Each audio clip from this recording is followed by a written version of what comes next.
Welcome to the Storytellers. In the heart of an old forgotten valley lay the village of Whistmere, surrounded by thick woods, older than memory itself.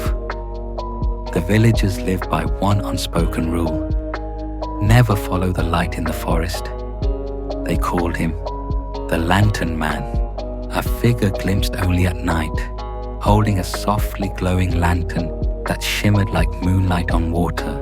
Those who chased the glow were never seen again, except for their footprints, which came back alone. It was early autumn when 17-year-old Thomas Greaves vanished. Hot-headed and skeptical, he mocked the village tales. Ghosts with lanterns. Grow up, he scoffed, storming into the woods one night after a fight with his father. Witnesses said they saw him near the tree line, pausing, then turning sharply as if following something. Something glowing, something beckoning. He was never seen again. Only a line of footprints led back to the edge of the forest, stopping dead in the middle of the path. The last print, deep, twisted, like he'd been pulled backward. Old Harris, the forest keeper, was the only one who dared to speak of what he saw.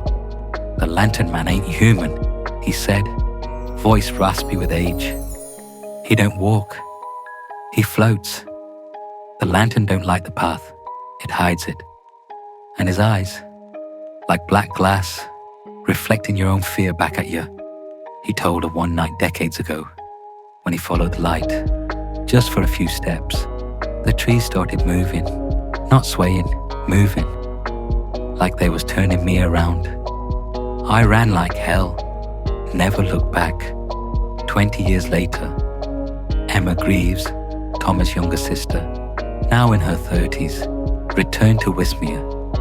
She never believed in legends, but something haunted her, a dream that wouldn't leave her alone.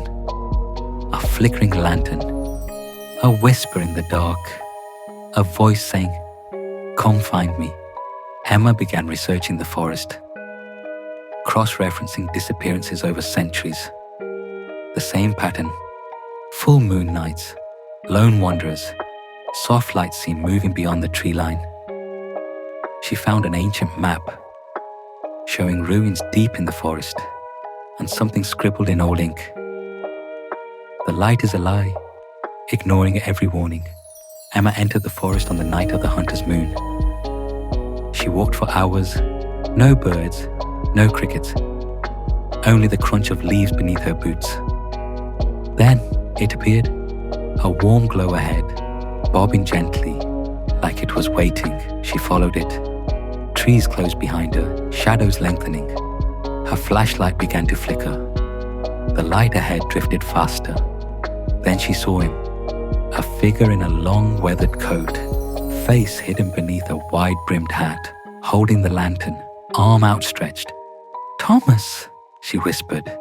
The figure didn't answer, but the lantern turned, its light now glowing an unnatural bluish hue. And suddenly the forest shifted. Emma wasn't in the forest anymore.